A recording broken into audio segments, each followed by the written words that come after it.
क्या हुआ, गए नहीं अमाहट। नेक्स्ट हेडिंग है एसोसिएटिविटी। एसोसिएटिविटी में लिखना 3 ट्रांसफॉर्मेशन ले लो जो एल यूवी से बिलोंग करते हैं।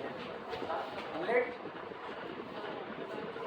T1, T2, T3 belong to the L U we.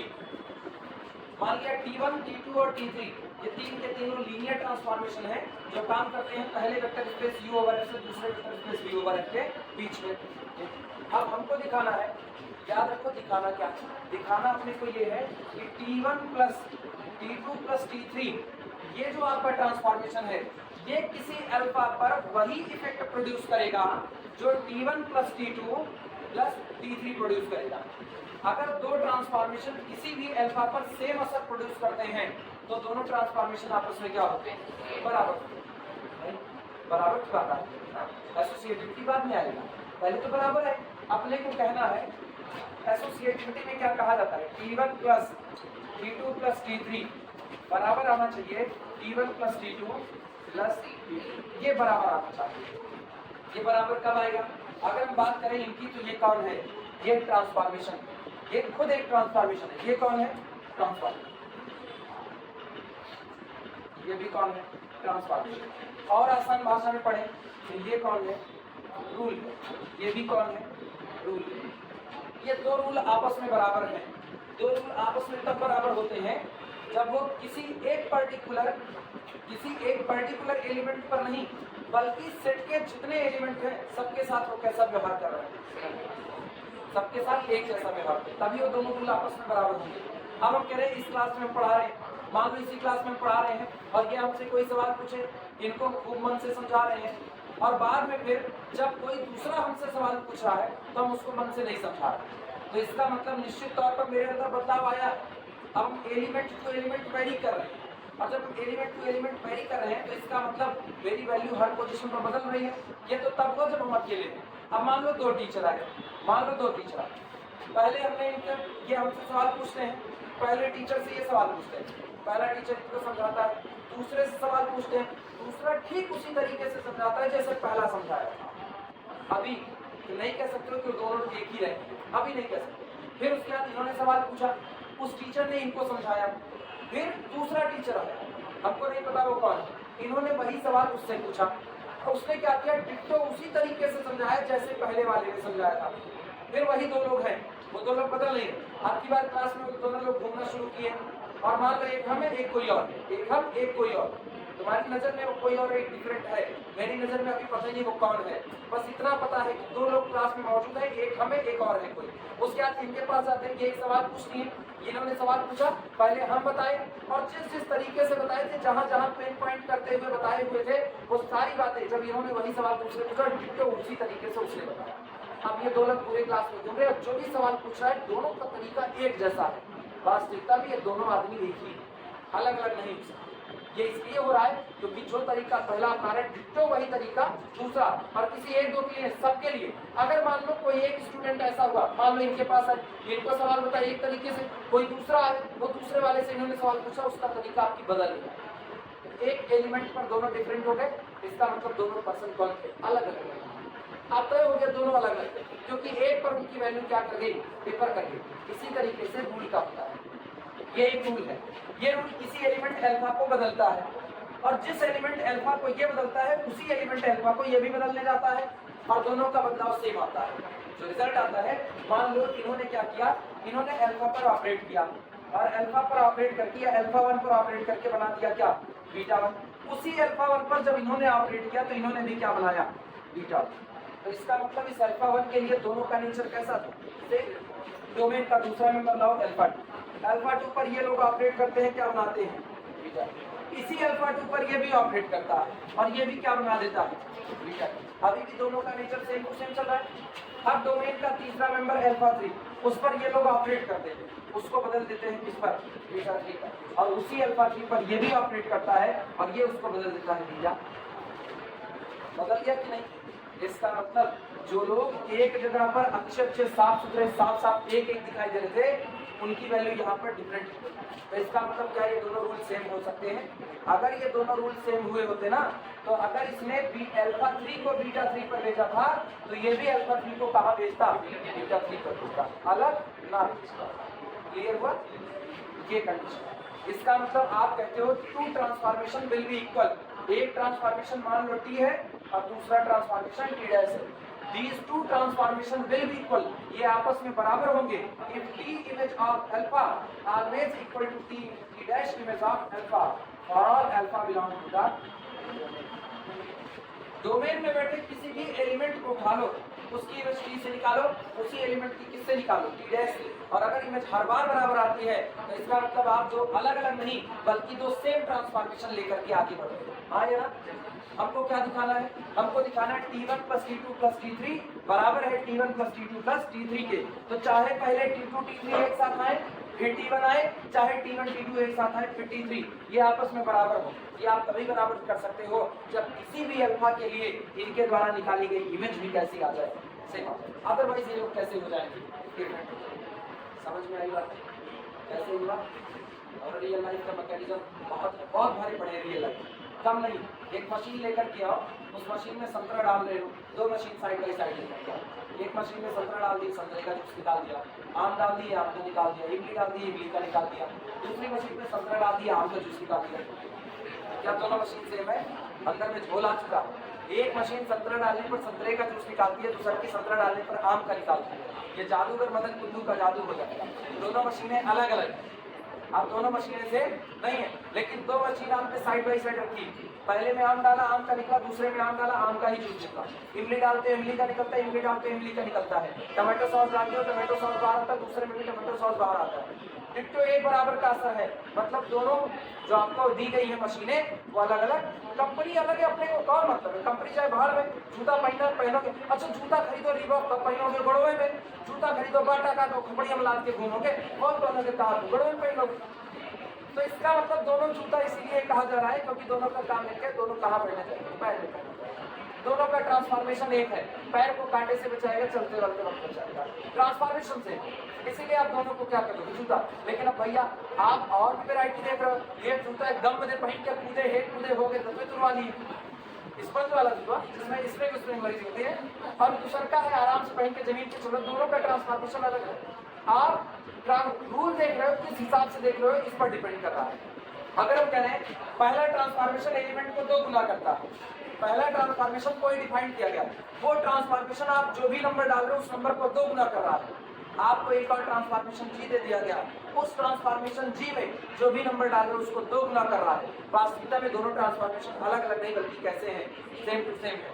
पहला ट्रांसफॉर्मेशन आपको दिया गया, कहा गया नेचुरल नंबर डालोगे तो 2 गुना करेगा, और रियल डालोगे, नेचुरल डालोगे तो 2 गुना करेगा। और नेचुरल में भी अगर आप नेगेटिव इंटीजर डाल दिए, नेचुरल तो कौन होता है, पॉजिटिव इंटीजर 1 2 3 4, और आप नेगेटिव इंटीजर डालोगे तो 2 से डिवाइड लगाएगा। हाँ या ना? तो ये बताओ क्या ये ट्रांसफॉर्मेशन उसके बराबर हो सकता है जो हमेशा 2 गुना करेगा? ये ट्रांसफॉर्मेशन 2 नेचर रख रहा है, नेचुरल नंबर डाल रहे हो तो 2 गुना कर रहा है, और नेगेटिव इंटीजर डाल रहे हो तो आधा। और जबकि दूसरा ट्रांसफॉर्मेशन कोई भी रियल नंबर डालोगे तो क्या करेगा, 2 गुना। ये दोनों बराबर तो नहीं हो सकते, अलग अलग हो गए। इसीलिए कहा जाता है 2 ट्रांसफॉर्मेशन को अगर बराबर दिखाना है तो आप ये दिखाओ कि किसी भी एलिमेंट पर दोनों ट्रांसफॉर्मेशन वर्क करेंगे तो जो इमेज देंगे वो अलग अलग नहीं बल्कि कैसी आएगी, सेम टू सेम इमेज आएगी। तभी आप दोनों ट्रांसफॉर्मेशन को बराबर कह सकते हैं। ये बातें क्लियर है? चले लिखा जाए।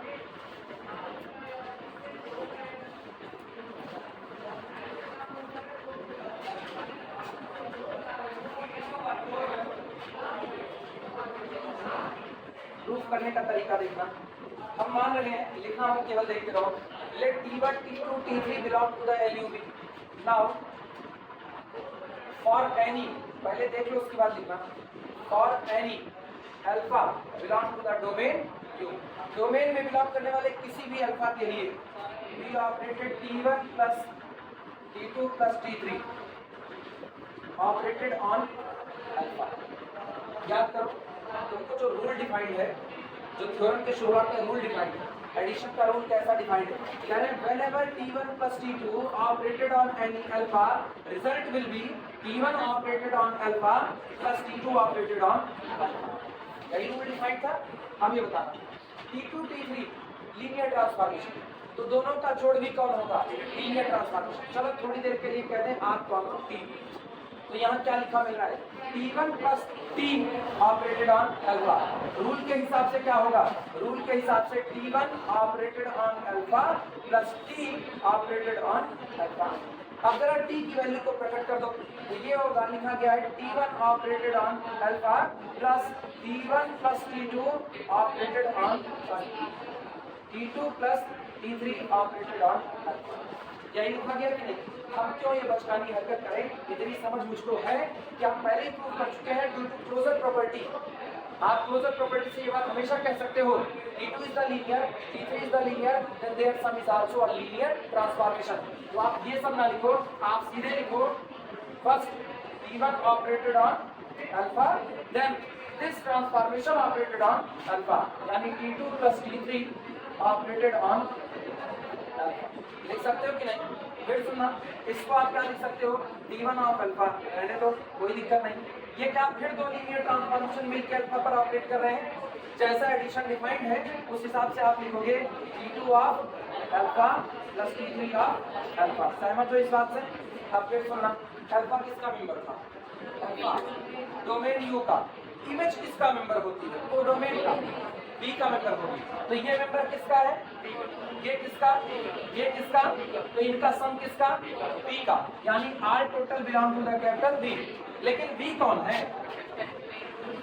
B है वेक्टर स्पेस, और सारे लोग जानते हो एक वेक्टर स्पेस एडिशन ऑपरेशन के साथ अबेलियन ग्रुप बनाता है, मतलब एसोसिएटिव होगा।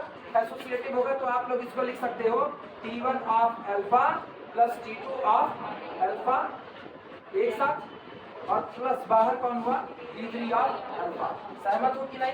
और लीनियरिटी की प्रॉपर्टी से अल्फा खींच लो बाहर, तो कितना होगा, T1 plus T2 operated on alpha plus T3 operated on alpha. आया ना। अब एक काम करो, अल्फा को बाहर खींच लो, अल्फा के बाहर खींचते ही ये बचेगा T1 plus T2 plus T3 are total operated on, लिख सकते हैं। अब ये बताओ शुरू कहाँ से किए, T1 plus T2 plus T3 operated on alpha, और बराबर आ रहा है ये transformation operated on alpha. Alpha कैसा मेंबर, जनरल, एक जनरल मेंबर के ऊपर दो अलग अलग टाइप के दिखने वाले ट्रांसफॉर्मेशन ऑपरेट कर रहे हैं, लेकिन रिजल्ट आपस में क्या दे रहे हैं, बराबर। इसका मतलब ये दोनों ट्रांसफॉर्मेशन अलग अलग नहीं बल्कि कौन है, सेम। लिख सकते हैं कि नहीं।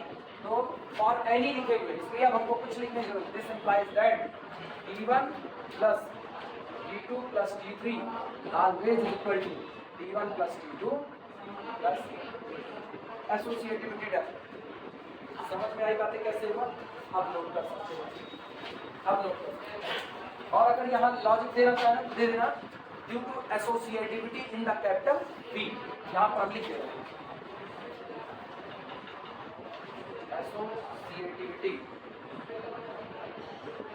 इन कैपिटल B। ये एसोसिएटिविटी है वेक्टर स्पेस कैपिटल B में, इसलिए आप इस बात को लिख पा रहे हो। यही एसोसिएटिव का होता तो आप ये बात ना लिख पाते।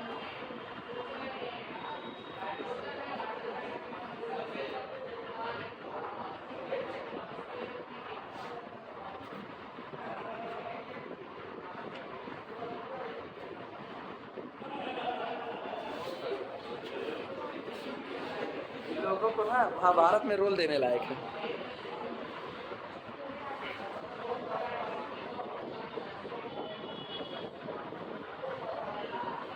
अगले आएंगे यहाँ पर लिखना associativity hold in the implies that associativity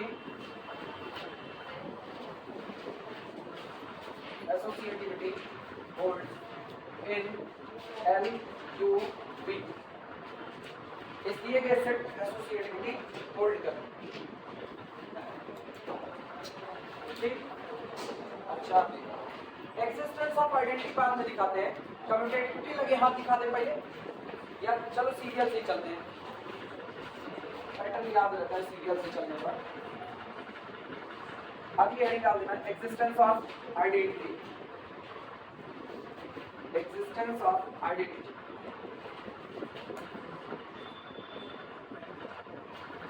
Existence of identity, sorry, additive identity, existence of additive identity, existence of additive identity।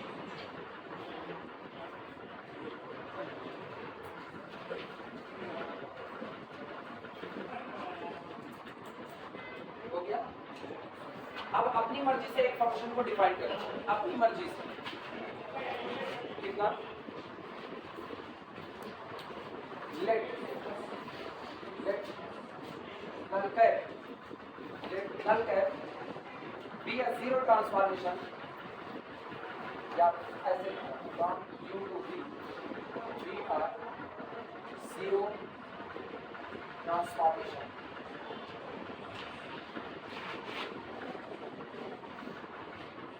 माना null cap एक कैसा ट्रांसफॉर्मेशन है, जीरो ट्रांसफॉर्मेशन, ठीक, जो कहां से कहां काम करता है, u से v में, defined as when null cap operated on alpha, this gives a result will be 0 dash for all alpha belong to the capital। हम इस ट्रांसफॉर्मेशन को अपनी मर्जी से डिफाइन करें, अपनी मर्जी से, ये दिया नहीं कि आपको कहना है कि आप एक अपनी मर्जी से नल ट्रांसफॉर्मेशन मान करके चल रहे हो, जो जीरो ट्रांसफॉर्मेशन ऐसा है कि वो डोमेन के किसी भी एलिमेंट पर ऑपरेट करेगा तो उसकी बस दूसरी तरफ को डोमेन में कहां भेज रहा है, जीरो डैश। अब आप ये बात साबित करो कि ये भी एक लीनियर होगा। अगर वास्तविकता में लीनियर ट्रांसफॉर्मेशन है तो ये लीनियर ट्रांसफॉर्मेशन कहां से कहां काम कर रहा है, u से v में, और मुझको पता है u से v में जितने लीनियर ट्रांसफॉर्मेशन है वो किस में बैठते हैं, क्लियर है।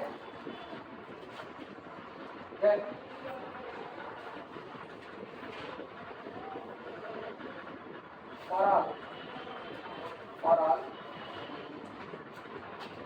alpha comma beta belong to the u and c belong to the field f, we have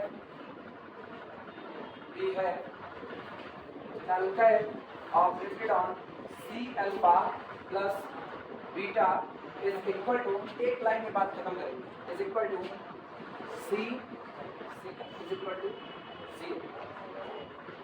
सही है गलत, ये बताओ, अल्फा किसका मेंबर, बीटा किसका member, due to external composition C alpha किसका मेंबर, यू का, बीटा किसका मेंबर है, यू का, due to closure property this is the member of, हाँ या ना, सारे लोग सहमत हो, ये मेंबर किसका है, डोमेन का, और आपका ट्रांसफॉर्मेशन ऐसा है कि डोमेन के मेंबर पर काम करेगा तो कहां भेजेगा, जीरो पर भेजेगा, सहमत हो।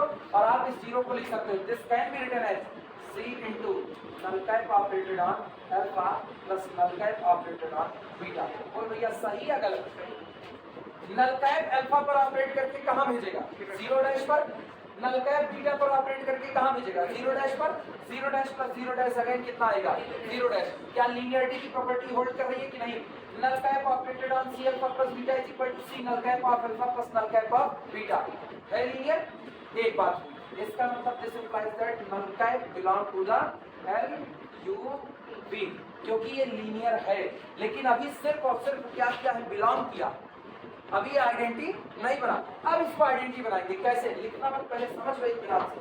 सबसे पहला काम, आपको एक ट्रांसफॉर्मेशन को डिफाइन करना, उस ट्रांसफॉर्मेशन को आप नल कैप कह दो। अब आप साबित करो कि जो आपने नल कैप डिफाइन किया है ये आपके लिए गए सेट LUV के लिए किसका काम करेगा, आइडेंटिटी का। और ये आइडेंटिटी का काम तभी कर सकता है जब नल कैप चाहे लेफ्ट साइड से ऑपरेट करे किस पर, T1 पर, चाहे T1 पर ऑपरेट करे किधर, राइट साइड से, T1 की वैल्यू में कोई चेंज नहीं आएगा, रिजल्ट विल बी अगेन कितना रहे, तब ये आइडेंटिटी बनेगा, उसके पहले आइडेंटिटी बनने वाला नहीं है। पहले तो आप इसको लीनियर के नाम पर इस सेट में लेकर के आओ, क्योंकि जब तक ये इस सेट में नहीं होगा कैसे जानोगे कि ये सेट में पता है, कुछ नहीं पता। आप इसको एक बार लीनियर कह दिए तो आपने इसको डिफाइन कहां से कहां किया था, u से v में, u से v में जितने लीनियर लोग हैं उनको आपने कहां इकट्ठा किया, LU में, ये इसका हिस्सा हो गया, एक बार ये परिवार का हिस्सा हो गया तो साबित कर दो तुम परिवार की आइडेंटिटी। जो सबसे छोटा बच्चा होता है ना, सबसे छोटा बच्चा, अच्छा ये होता है कभी क्या कि मोहल्ले में किसी का भी बच्चा घूम रहा छोटा मोटा गए उठा लाए, ये होता है? ये नहीं होता। गए उठा लाए वाली कंडीशन तो नहीं है ना। अपने घर का सबसे छोटा बच्चा है उसको साबित करो ये घर की आइडेंटिटी, उसको साबित करो। तो सर्किट उठा थोड़ी लाओ, जो सर्किट उठा तो आपने पड़ोसी तुम्हारा इन्वर्स हो जाएगा, साथ में बनेगा, वो बवाल करेगा। तो पहले इस घर का एक मेंबर लेकर के आओ। इस घर का मेंबर कौन होगा? नल कैप। लेकिन तब होगा जब नल कैप खुद कौन हो? लीनियर हो। क्यू से किसके बीच में? बी के बीच में। तो यहाँ तक हमने केवल इसको क्या साबित किया? लीनियर। मतलब अब आप इसके हिस्से हो। अगर आप इसके हिस्से हो तो चलो देखते हैं क्या तुम आइडेंटिटी का काम करोगे या नहीं। अगर तुम आइडेंटिटी का काम करोगे तो ठीक है। मेरा घर जो एलयूबी के नाम से जाना जा रहा है उसमें एक लीनियर ट्रांसफॉर्मेशन ऐसा है जो किसका काम कर रहा है? आइडेंटिटी का। इसका मतलब मेरे सेट के पास आइडेंटिटी मौजूद है। क्लियर हुआ? इसलिए पहले उसको लीनियर लिखना पड़ा। चलो शुरुआत करते हैं। यहाँ तक लिख चुके हो कि नहीं? यहाँ तक पहले लिख लो जो लोग नहीं लिखे हैं। यहाँ तक आने के बाद सुनो, यहाँ तक आने के बाद एक लाइन लिखना, implies that null cap is linear. This implies that null cap belongs to the LUV. belong कर गया LUV।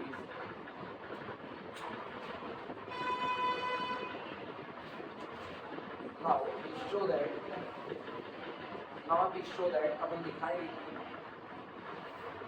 null cap is identity in LUV। अब हम दिखाएंगे कि null cap LUV में किसका काम करेगा? आइडेंटिटी का काम करेगा। अब इतना पहले लिख लो तब उसको आइडेंटिटी साबित करेगा। आइडेंटिटी दिखाने के लिए आपको एक काम करना पड़ेगा। आप इन जनरल एक ट्रांसफॉर्मेशन टी को चुन लो। इन जनरल जो आपका मन किया आप एक ट्रांसफॉर्मेशन टी ले लो। हम पर्टिकुलर ले ही नहीं रहे। अब हम क्या करेंगे? टी पर ऑपरेट कराएंगे किसको? नल कैप को। ऑपरेट कराने का मतलब एडिशन ऑपरेशन चल रहा है। लिखना टेक एनी टी, ये वर्डिंग बड़ी इंपॉर्टेंट है।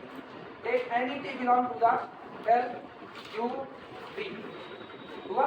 देन यहां लिखना है then T plus null cap operated on alpha. सीधे काम करो। T plus null cap operated on alpha. सारे लोग इधर देखो, जिस तरीके से ये ऑपरेट करेगा वो प्री डिफाइंड है। क्या बनेगा? T of alpha plus null cap of alpha. लेकिन तुमको पता है नल कैप ऑफ अल्फा कितना? 0 this is equal to T of alpha plus कितना? 0। अब एक बात सोच के जवाब दो। 0 किसका मेंबर? 3 का। कोडोमेन का। T ऑफ अल्फा किसका मेंबर? कोडोमेन का। अब कोडोमेन कौन है? Vector space. Vector space addition के साथ क्या होता है? अभी नहीं पलट जाएगा कि नहीं? कम्यूटेटिविटी की वजह से ये होगा null plus T of alpha. इसको फिर से पैदा कर दो वापस। This is equal to null cap operated on alpha plus T of alpha. हाँ है ना? एक काम करो, अल्फा को बाहर लो। तो this is equal to null cap plus T operated on. बोल भैया क्या आया? जब T प्लस नल कैप ने किस पर काम किया? अल्फा पर। T प्लस नल कैप ने अल्फा पर काम किया तो तुमको यहाँ से एक रिजल्ट मिलता है केवल और केवल T ऑफ अल्फा। हाँ या ना? केवल T ऑफ अल्फा। और आगे बढ़ते हो तो ये बराबर होता है null cap plus T of. यानी this implies that T plus null cap का असर वही है जो अकेला असर है किसका? T का, और बराबर है नल कैप प्लस T के असर।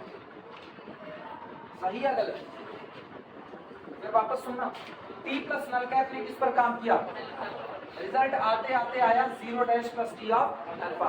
0 कहीं जुड़ेगा कोई फर्क पड़ेगा? छिपा दो। केवल कितना आया? मतलब T प्लस नल कैप ने अल्फा पर काम किया तो जो बनाया वो कुछ और नहीं, वो कौन था? T of alpha. और नल कैप प्लस T ने भी अल्फा पर काम किया तो उल्टा चलते हुए जो बनाया कौन है? T of alpha.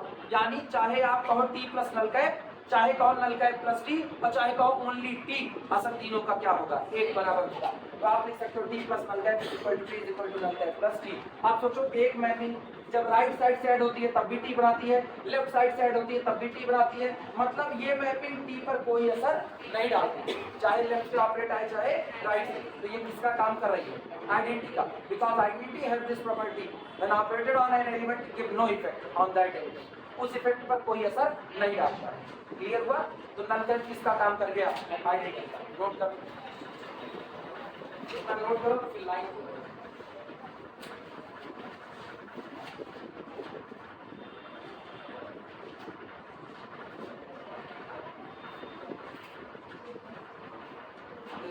that null curve is additive identity.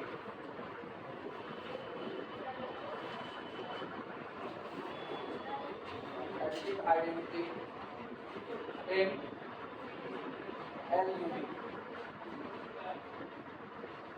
null curve आपके सेट LUV में किसका काम करेगा? एडिटिव आइडेंटिटी का काम।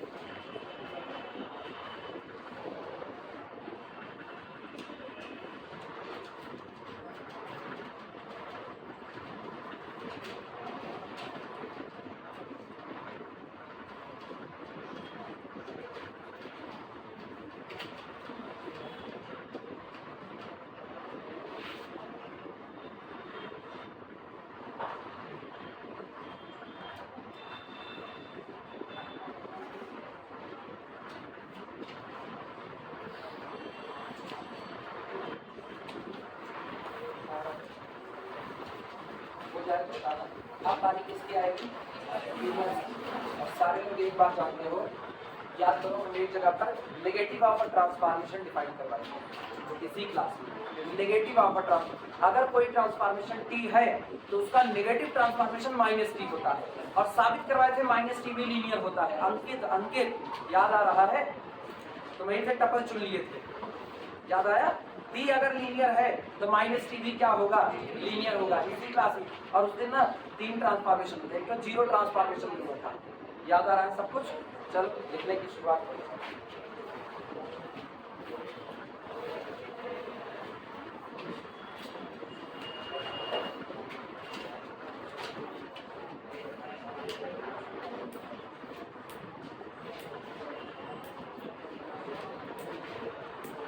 हेडिंग डालना, existence of inverse,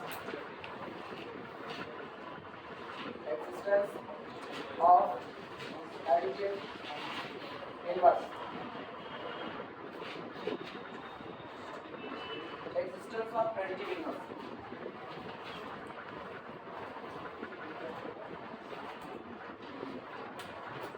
जब हम ऑलरेडी जान चुके हैं, ये बताना, जब हम ऑलरेडी जान चुके हैं कि टी का जो इनवर्स होता है वो माइनस टी होगा, क्योंकि माइनस टी भी क्या होता है?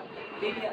तो यहाँ पर हमको बहुत ज़्यादा दिखाने की जरूरत नहीं, एग्जाम में तुमको दिखाना पड़ेगा। अरे एग्जाम में ये थ्योरम आ गई तो चूंकि एग्जाम में तो तुमने ये बात दिखाई नहीं कि माइनस टी भी लीनियर होता है, तो तुमको यहीं पर, जैसे अभी देखो नल कैप को हमने लीनियर दिखाया, इसी तरीके से एग्जाम में तुमको माइनस टी को भी क्या कहना पड़ेगा? लीनियर कहना पड़ेगा। तो चलो पहले डिफाइन नहीं कर देते, दिखाई देते नहीं, एग्जाम टाइम में हम जान रहे इधर उधर हो जाओगे।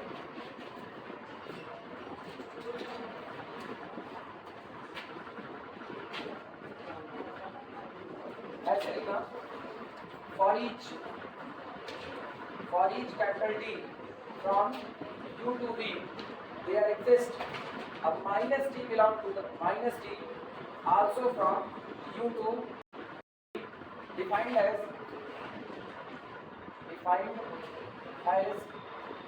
when minus T operated on alpha, this gives minus T of alpha। पहले तो ये कहो for each T from U to V, ये होता है, इसको आपने डिफाइन कर, ये होता है, इस बात को बहुत अच्छे से हम लोग जानते हैं, बस अभी हम लोग इसको दोबारा लीनियर कहेंगे। For each transformation T from U to V there also exist a transformation minus T from U to V such that जब आप माइनस टी को अल्फा पर ऑपरेट कराओगे, असर कुछ और नहीं, जो अल्फा पर टी का असर था उसका क्या हो जाएगा? नेगेटिव हो जाएगा। ये होता है आपको एक हेडिंग करना, माइनस टी इज लीनियर,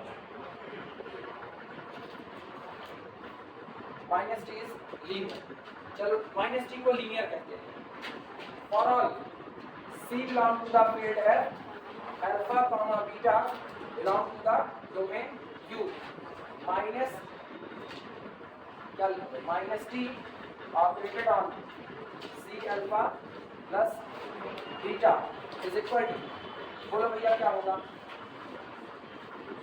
अरे नहीं बोलोगे, क्या है minus T of C alpha plus minus T operated on beta. आया ना? या जिनको दिक्कत लगे ये ऐसे नहीं ऐसे भी कर सकते हो, इधर देखो जिनको दिक्कत लगे माइनस को बाहर, जैसे आप डिफाइन किया वैसा माइनस को रखो बाहर ब्रैकेट में, T operated on C alpha plus कितना बीटा।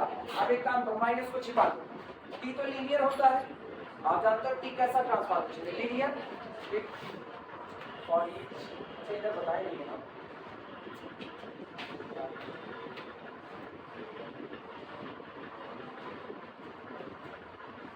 ऐसे लिखना short, T belong to the LUV, T linear कहना पड़ेगा, आप बिना लीनियर के थोड़ी कह दोगे टी लीनियर है तभी माइनस टी लीनियर होगा, अदरवाइज नहीं।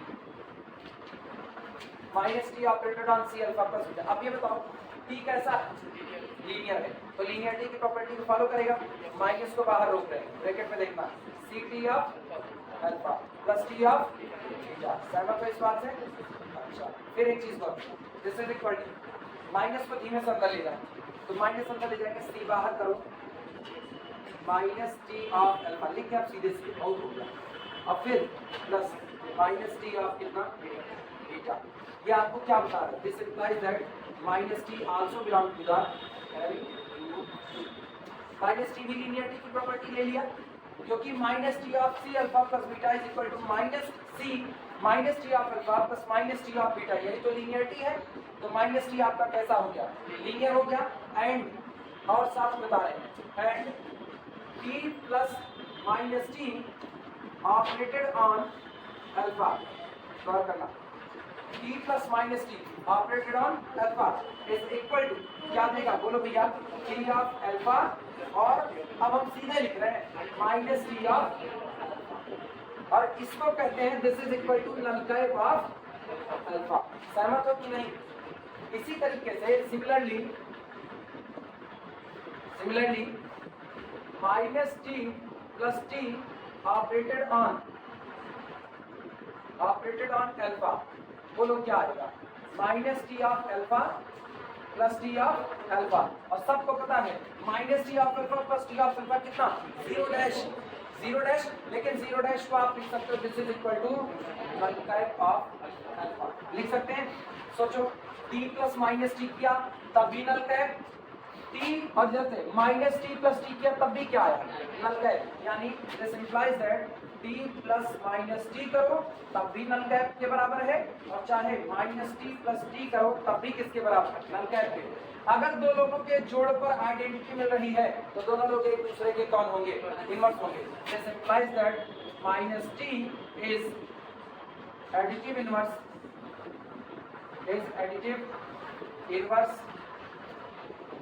ऑफ कैपिटल टी, कहां पर? In L U B.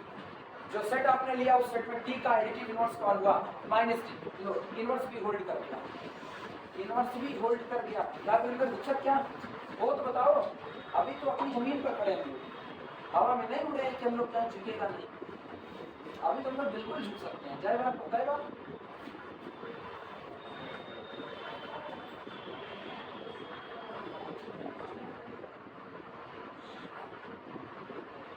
एक पुष्पा होती जो Rajesh Khanna, I hate tears Pushpa, अरे क्या पुष्पा पुष्पराज, दो पुष्पा में बड़ी कंफ्यूजन है। Old generation I hate tears बोलेगी, न्यू जनरेशन में चुके रहे।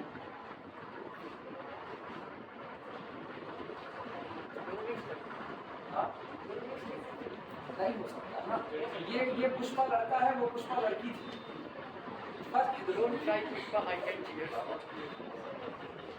ये अल्लू अर्जुन है, वो शर्मिला टैगोर,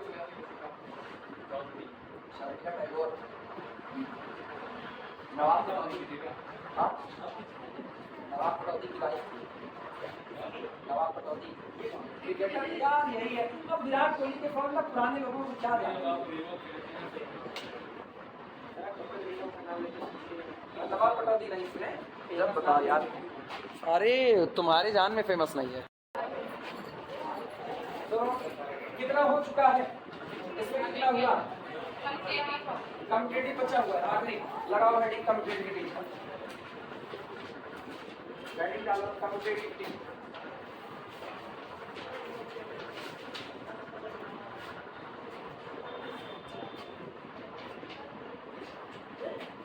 कॉलेज की यही एक बात हमको नहीं समझ आती है।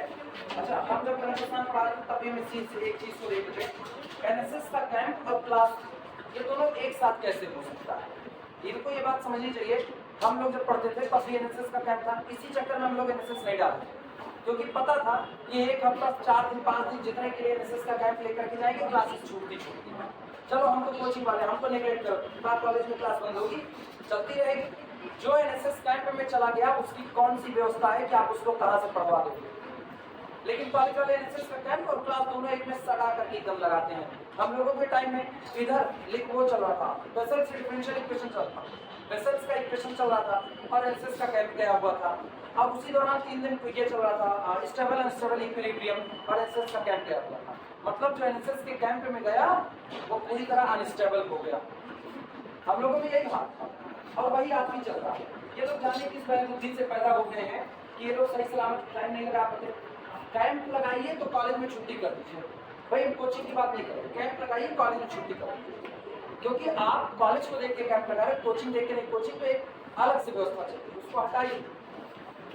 कॉम्पिटिटिविटी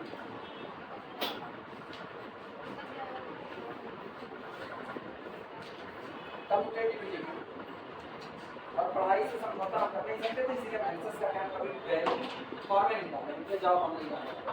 कॉम्पिटिटिविटी में लिखा लेट माना T1, T2 both belong to the LUB, माना ये LUB का हिस्सा है। अब ऑपरेट कराओ now for all alpha belong to the Q/F, T1 plus T2 operated on alpha. सुनो भैया, जिस हिसाब से एडिशन डिफाइंड है उस हिसाब से आप इसको क्या लिखोगे, T1 of alpha plus T2 of alpha. लेकिन अब ये बताओ थोड़ी देर के लिए, अभी ये किसके मेंबर हैं, V के, और V कौन है, वेक्टर स्पेस। एडिशन के लिए कैसा है, अबेलियन, तो क्या ये कम्यूट कर जाएगी, इसका मतलब ये होगा T2 of alpha plus T1 of alpha. अब एक काम करो, V में से अल्फा को बाहर खींचो, this is equal to T2 plus T1 operated on. ये बताना आप यहाँ क्या लिखेंगे, हर अल्फा के लिए आपका विजन क्या निकला कि T1 प्लस T2 चाहे अल्फा पर ऑपरेट करे चाहे T2 प्लस T1 अल्फा पर करे, रिजल्ट कैसा आएगा, सेम आएगा। इसका मतलब ये और ये अलग अलग नहीं है। This implies that T1 plus T2 is equal to T2 plus T1। Commutativity hold, और कम्यूटेटिविटी होल्ड का मतलब कम्यूटेटिविटी holds कहाँ होल्ड हुई है, LUV, and therefore our collection LUV with respect to operation addition is an abelian group। लो भैया, ये आपका abelian group बन चुका है। 5 प्रॉपर्टी आप निपटा चुके।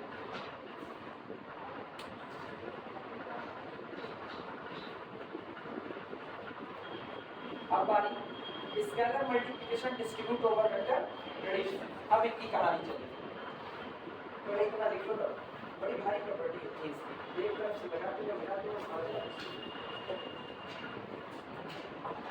लेकिन आसान 10 नंबर मिलेगा यार, और क्या चाहिए, यही एक काम करते हो 10 नंबर मिल जाता है। हो जाए तो 12 से आगे चलते हैं।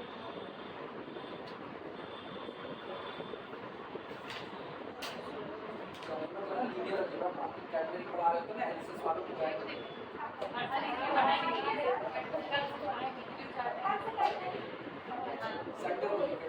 अरे इतना ना कौन सा, अरे बेचारे एनएसएस का भी फायदा मिलता है, पता है एनएसएस कोई मन से नहीं करता, एनएसएस का बेनिफिट मिलता है। हाँ दोनों में से एक बात तो सही है, हटाया जाए इसको, नहीं गलत है, ये बात गलत है, ये व्यवस्था गड़बड़ है कि हम अपना नहीं जोड़ते, मेरी क्लास जाने दो, मेरे को कोचिंग ले रहा है, कॉलेज की क्लास की अगर हम बात करें ना, एक स्टूडेंट जो एनएसएस कैंप में चला गया, अच्छा बड़ी भीड़ जाती है एनएसएस कैंप में, ऐसा नहीं छुट्टी जाती है। मैथमेटिक्स में कम से कम 40-50 लोग तो होंगे एनएसएस में, इससे कम नहीं होंगे। 40-50 स्टूडेंट का अच्छा खासा नुकसान होगा क्योंकि कॉलेज की क्लास चलती रहेगी। अब आपके पास बहाना है, कॉलेज में कितना पढ़ाई किया जाता है, आपके पास बहाना ये है।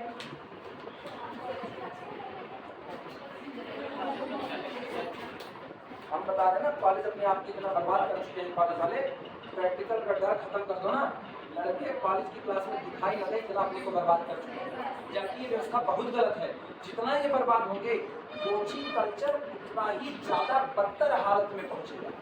इसलिए बदतर ना क्योंकि लड़के वहां जाएंगे, लड़कों की भीड़ मार्केट में टहलेगी, तो कोचिंग वालों के अंदर एक लालच पैदा हो जाता है, मेरे पास इतने लड़के आ जाए, इतने आ जाए, तो दो बकर के जैसे भीड़ी दो की जाती है ना, वैसे पढ़ाया जाता है, फिर वो कल्चर चलता है, ये बुरा होता है। इस कल्चर में हाँ आप पूरी भीड़ में बैठ के पढ़ो, क्लास में भी भीड़ रहती है, लेकिन फिर टीचर के ऊपर बड़ी रिस्पॉन्सिबिलिटी है, क्या टीचर सचमुच ऐसा है कि एक से आई कांटेक्ट कर पा रहा है, क्या सचमुच ऐसा है कि हम सब पर ध्यान दे रहे हैं, या तो सबसे पीछे बैठा है उसको हम छोड़ दिए एकदम किनारे, पढ़ो चाहे ना पढ़ो, हमको तुमसे नहीं मतलब, आगे की 4-5 बेंच से मतलब है। और ये गड़बड़ियाँ हैं, ह्यूमन टेंडेंसी है, आदमी ये गड़बड़ी पैदा करता है खुद ही, बस इसीलिए ये व्यवस्था गलत है। कॉलेज में इतना बर्बाद नहीं, उसको बचे रहना चाहिए। अगला लिखना कितनी प्रॉपर्टी, 5 इसकी मिट्टी, अच्छा छठी प्रॉपर्टी अगर बाई नेम लिखते हो तो बाई नेम में एक हेडिंग तुमको लिखनी पड़ेगी, scalar multiplication distribute over vector addition. और अगर ये हेडिंग नहीं डालते हो तो जाओ सीधे याद करो, आप किसको मल्टीप्लाई करो, स्केलर को। स्केलर आता कहाँ से है, फील्ड से, तो हम एक चुनेंगे सी बिलोंग टू द फील्ड। आप 2 वेक्टर चुनोगे, लेकिन याद करो आपका वेक्टर स्पेस कौन है, एलयूवी को वेक्टर स्पेस दिखाना है, तो ट्रांसफॉर्मेशन का कलेक्शन है, तो आप वेक्टर लोगे T1 और कितना T2, और आपको दिखाना है T1 प्लस T2 पर आप मल्टीप्लाई करोगे C का। तो ये जो ट्रांसफॉर्मेशन है, चाहे ये ट्रांसफॉर्मेशन निकालो, चाहे आप T1 प्लस T2 निकालो, दोनों का रिजल्ट क्या आएगा, मतलब scalar multiplication distribute over vector addition, आपको ये दिखाना है। बिना हेडिंग के करें, याद रहेगा कि डाल देगा क्या करूँ,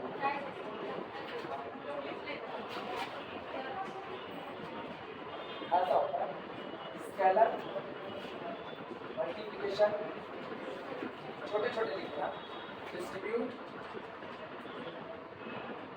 ओवर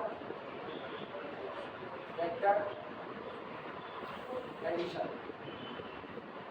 ऐसे शॉर्ट, बस ये ध्यान दे देना, लाइक डिस्ट्रीब्यूट को डिस्ट्रीब्यूट पढ़ने लगे वो गलत हो जाएगा। और C belong to the field F and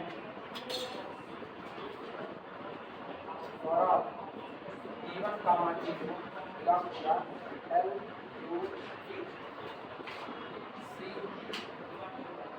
अच्छा एक और, and for all alpha belong to the T, C belong to the T1 T2 belong to this, and for all alpha belong to U, C operated on C into ऐसे T1 plus T2 operated on alpha. आपको पता है आपके पास product किस तरीके से defined है, product defined है, ये बताना क्या ये एक ट्रांसफॉर्मेशन है कि नहीं, सोच के बताना। T1 ट्रांसफॉर्मेशन T2 दोनों लीनियर जुड़ करके भी क्या बना, लीनियर, तो लिखा गया CT ऑपरेटेड ऑन, जो डिफाइंड है प्रोडक्ट उस हिसाब से ये बनेगा C बाहर T ऑपरेटेड ऑन अल्फा, यानी T1 plus T2 operated on, सहमत हो, यानी ये बनेगा C बाहर ब्रैकेट में बोलना T1 of alpha plus T2 of alpha, लिखा जा सकता है अब चुटके से। अच्छा अब ये बताना, ये किसका मेंबर, कोडोमेन यानी B का, ये किसका मेंबर B का, तो ये वेक्टर है, ये भी वेक्टर है, और 2 वेक्टर जुड़ रहे हैं किसमें, वेक्टर स्पेस में, और किसी वेक्टर स्पेस में scalar multiplication distribute over vector addition hold होता है, तो हम लोग यहाँ से लिख सकते हैं this implies that C T1 of alpha plus C T2 of alpha, because these two are, logic सुनना, these two are vector in our vector space V over F, and in vector space scalar multiplication distribute over vector addition, अब एक काम करो, B में से alpha को बाहर ले लो, this is equal to CT1 plus CT2 operated on alpha. सोचो आया क्या, CT1 प्लस T2 एक ट्रांसफॉर्मेशन था, वो अल्फा पर ऑपरेट करता है, रिजल्ट नहीं बदलता, वही रिजल्ट आता है जो CT1 प्लस CT2 ऑपरेट करता है किस पर, अल्फा पर। इसका मतलब एक ये ट्रांसफॉर्मेशन और एक ये आपस में कैसे बराबर है, this implies that CT1 plus T2 बराबर है CT1 प्लस CT2।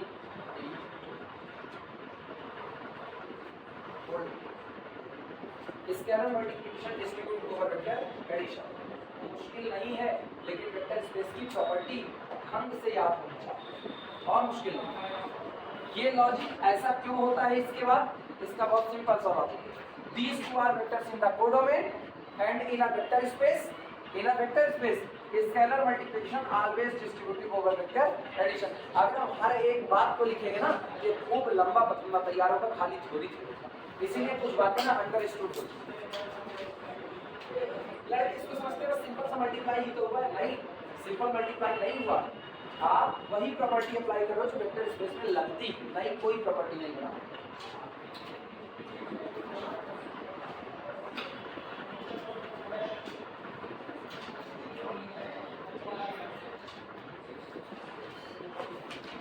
अगला जानते हो क्या प्रॉपर्टी होगी, अभी स्केलर बटा है वेक्टर पर, अब वेक्टर बटेगा स्केलर पर, तो दो स्केलर C1 C2 चुने जाएंगे और कौन सा एक ट्रांसफॉर्मेशन T चुना जाएगा, नोट कर लो फटाफट, वो भी करवा देंगे। क्या प्रॉपर्टी होगी, कितने करना 6, ये चलो ये 6 भी आपकी साथ में करवाएंगे, 5 कम्यूटेटिविटी, एक ये हो गया 5 है 6, उसके बाद अभी अगला करवा रहे हैं 7, एक्सटर्नल कंपोजिशन भी इसमें छूट गया था, तो छूट गया था, इसके पहले उसको एक्सटर्नल कंपोजिशन, अरे ये एक्सटर्नल कंपोजिशन चलो अलग से दिखा रहे हैं, क्या अलग से दिखा, होल्ड करना चाहिए बस, कोई ना कोई करवा पूरा होगा, लोग को रोकना नहीं, लोग ध्यान नहीं है, ये आगे रहेगा। चलो अगली हेडिंग आ जाए, एक्सटर्नल कंपोजिशन,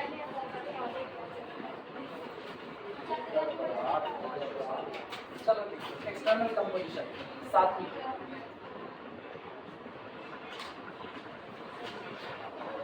अच्छा एक काम ना करें, अपने मैथ वाले हैं ना, अपने मैथ वाले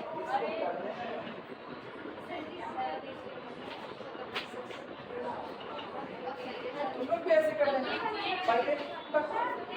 पहले छठी प्रॉपर्टी पढ़ो फिर साथ में पढ़ो, लिख दो वही बात क्या हमारे भी घर से आगे, अरे sir external composition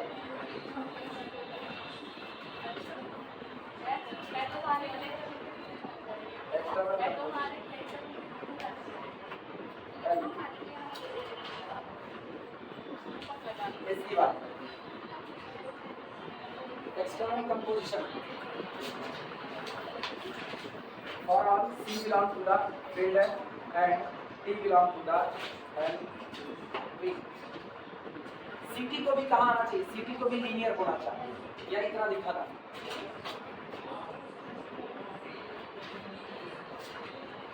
we show that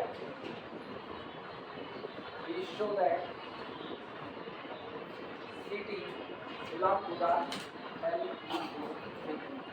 external composition आपको दिखाना पड़ेगा कि अगर आप कोई भी फील्ड का एक स्केलर C लोगे, आप LUV से कोई भी एक लीनियर ट्रांसफॉर्मेशन T लोगे, तो जो CT होगा वो CT भी कहाँ आएगा, LUV, यानी कि वो भी एक लीनियर ट्रांसफॉर्मेशन होगा। इसके लिए for this take alpha comma beta belong to the field F and एक स्केलर चुनना पड़ेगा, लैम्डा ले ले, lambda belong to the field F। Now क्या, अच्छा सर अल्फा बीटा इससे use and lambda belong to the field F। अपने को क्या दिखाना है, CT ऑपरेटेड ऑन किस पर, लैम्डा अल्फा प्लस बीटा, क्या आना चाहिए, lambda ct of alpha plus ct of beta. अगर ये आ गया तो लीनियरिटी की प्रॉपर्टी होल्ड हो जाएगी। यानी अब ये बताओ जिस तरीके से ट्रांसफॉर्मेशन डिफाइंड है कौन, ct, वो क्या होगा, c और अंदर में t image of lambda alpha plus, हाँ यार यही तो डिफाइंड था। लेकिन t तो लीनियर है, t लीनियर है तो t को अंदर भेजो, यानी this is equal to c bracket के अंदर में lambda t image of alpha plus t image of कितना, ये रहा। अब एक काम करो, धीमे से c को अंदर भेजो। तो c कौन है, c कांस्टेंट है। एक बार बात सुनना, c कांस्टेंट है स्केलर, तो c इंटू लैम्डा लिखो चाहे लैम्डा इंटू c, बात तो बराबर होगी। तो हम लोग इसको लिख सकते हैं lambda c t of alpha plus अगले को क्या लिख सकते हैं, c t ऑफ बीटा, लिखा जा सकता है।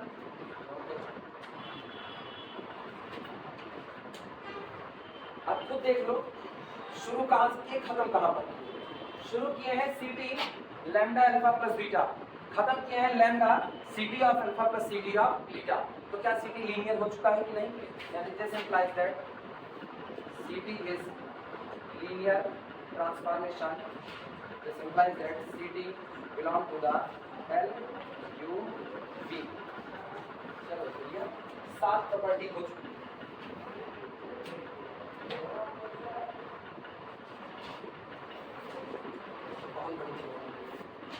ये प्रॉपर्टी तो क्या पता लगी,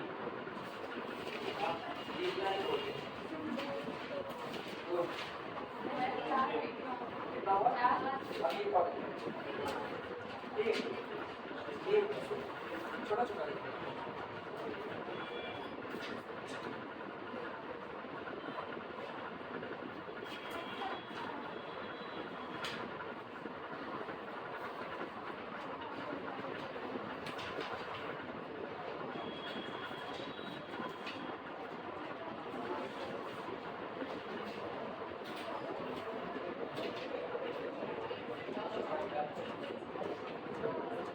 अगली बात क्या होगी, 8वां बोलो, 8वां डिस्ट्रीब्यूट ओवर स्केलर एडिशन। चलो 8वें में आ रहा हूं, 8वीं प्रॉपर्टी लिखो,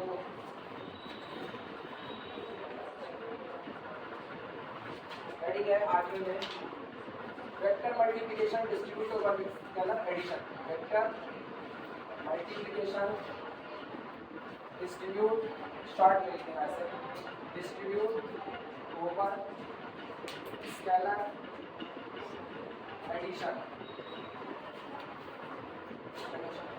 तो स्केलर चाहिए तो क्या क्या ले ले, c1 c2, दो स्केलर चुन ले,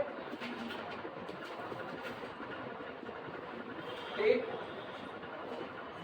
c1 c2 belong to the field F and transformation T belong to the LUV, then for all alpha belong to the our vector space U, देखना c1 plus c2 t operated on alpha.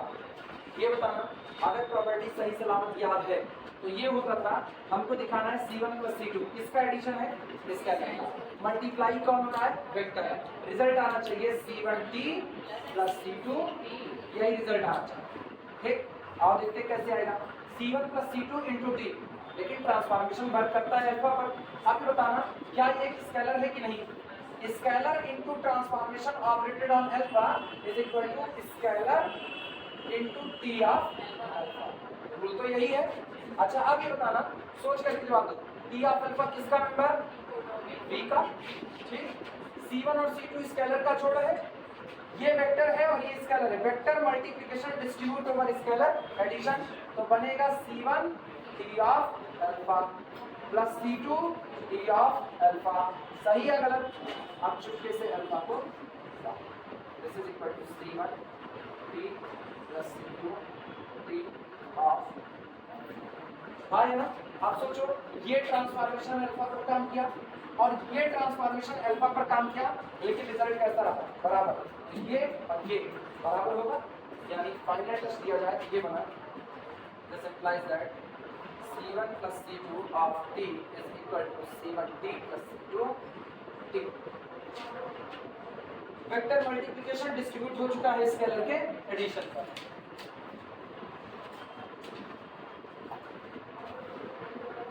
आपने कई बार पूछी गई थी, इसलिए आसान है, पढ़ लीजिए, दिक्कत नहीं है। 22 नंबर का है। हाँ यूट्यूब अच्छा है, जाना है एसएस में पहले काहे नहीं गए लोग? प्रैक्टिकल पे जाना है। प्रैक्टिस कितने से 11:30 से 11:30 से 2 मिनट प्रॉपर्टी बची, छोड़ लिख लो, छोड़ देते हैं, कल यही पढ़ाई। हाँ जितनी जल्दी तुम लोग लिखो उतनी जल्दी हो गया। ये मिनट देखो, ये मिट गया, ये भी हटा दे।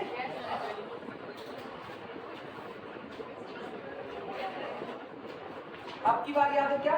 AB into alpha is equal to A शुरुआत कर लिखना। इसका कोई नाम और नहीं, ये कौन सी प्रॉपर्टी है? अभी कौन सा पार्ट वन है ये? Now no property, no.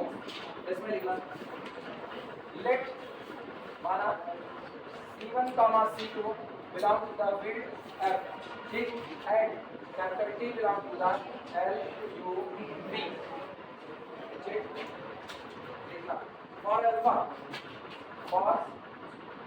belong to the vector space U, for alpha belong to U। चलो शुरुआत करते हैं।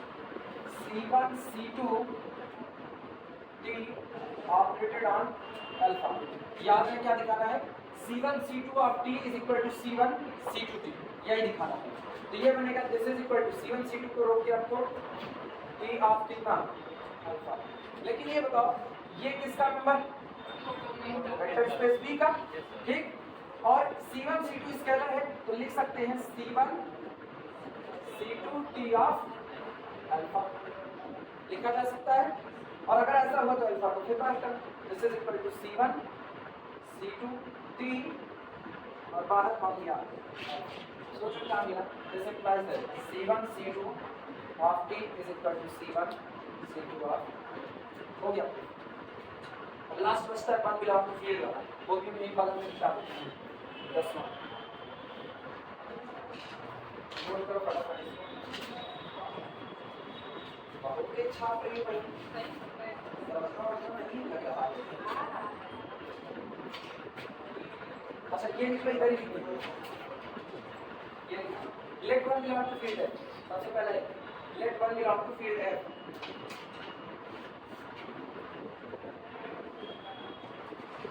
Late one belong to the field है, then for any T belong to the LUV, 1 याद है क्या दिखाना होता था? 1 into alpha is equal to again alpha, 1 T operated on alpha is equal to, अब ये भी जानते हो ये C है, C को बाहर रोको, T ऑफ अल्फा, और सबको पता है T ऑफ अल्फा किसका मतलब? V का, 1 किसका? फील्ड का। फील्ड में 1 into T of alpha is equal to again T of, sorry vector space V over F में 1 into T of alpha is again T of alpha. इसका मतलब अब इनको और इनको लास्ट को देखना, 1 into T is equal to again 2 4। सारी प्रॉपर्टी क्या होल्ड कर गई 10 की 10। इसका मतलब फाइनल टच देना therefore आज के बाद से LUV with respect to addition and multiplication is a vector space, is a vector space। और अब हम किसी लीनियर ट्रांसफॉर्मेशन को भी किस नजरिए से देख सकते हैं? वेक्टर के नजरिए से। अब मेरे लिए एक लीनियर ट्रांसफॉर्मेशन में कैसा बिहेव कर सकता है? वेक्टर। क्लियर हुआ? इतने पे ये पूरा खत्म।